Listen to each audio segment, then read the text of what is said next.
So somebody in chat asked the question, how does block work in Last Epoch and how does it work in Path of Exile?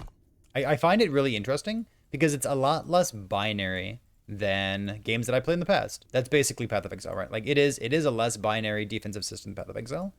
It's, a more basic game altogether. Like there's less in it, but for what it is, you got to look at these systems and think to yourself, are these systems interesting? What do they introduce to the game? And am I rewarded for building defenses, right?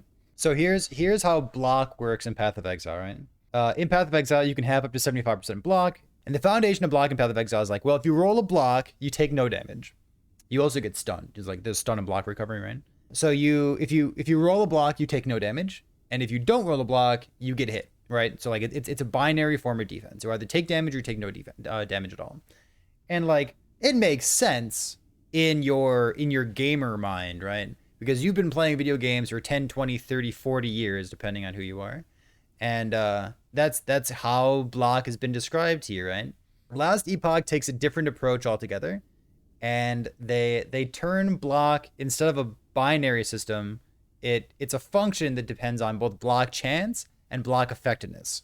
So if you take a look at the screen here, you'll see that I've got two numbers under my additional defense in the middle left of my screen. So one of the nice things about Last Epoch is you can always hover your mouse over these things and it tells you how it works. You can also open up the in-game guide, type in the word block, and see all the functions for how things work here.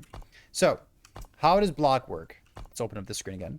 How does block work? You can block up to 100% of damage all the time. You can block every single hit in Last Epoch. You still can't block damage over time, obviously, but you can block every single hit. So I've got a shield here, and this shield could not exist in Path of Exile because the system of Path of Exile would not allow for this shield to exist.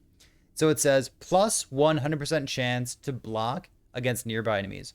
So I've got this nice little circle surrounding my character, and as long as I'm nearby that character inside the circle here, I block every single hit. However, that doesn't mean that I take no damage.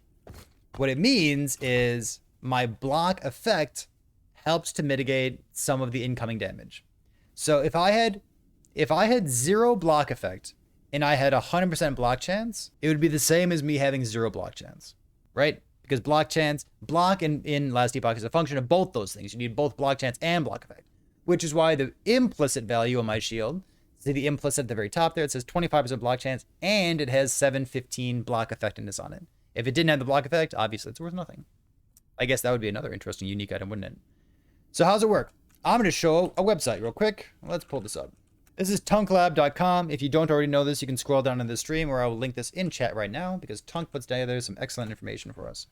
So this is a function of how block effect helps to mitigate damage in Last Epoch. In Path of Exile, you can block up to 75% of damage. Let's not go into any corner cases. Which means that block in Path of Exile is a binary system where you either take damage or you don't take damage. And it effectively represents 75% damage reduction. Kind of, right? Because like you either hit or you don't get hit.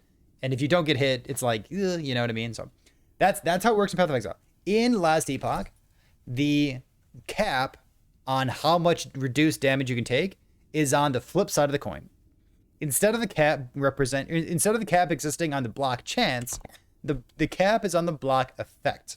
So you can block up to 80% of the damage from any given hit in Last Epoch. So let's look at this here. So in empowered monoliths, you're always at area level 100. So I'm just going to keep the slider all the way over to this. You see that this number changes just a little bit every time that we slide things around. We have 1016 block effect. So let's alt tab back over to this and let's see how much block effect we're really getting out of this. Or sorry, let's see how much reduced damage taken we're actually getting out of this. So I said 1016, which puts us maybe right here. So right, maybe a little bit to the left of where this vertical line is, which means we're getting about, let's say like 33, 34% damage reduction. So like that is how much damage reduction we're getting. So, if you only have like 150 block effectiveness, that means that that's 15% damage reduction against a hit that you block, right? The percentage cannot exceed 85%. I thought it was 80, my mistake, Chad. You can block up to 85% of the damage from any given hit. assuming that you have enough block effect. Got it. Okay, so I misspoke. Yeah, so you can see that there's like this asymptote here.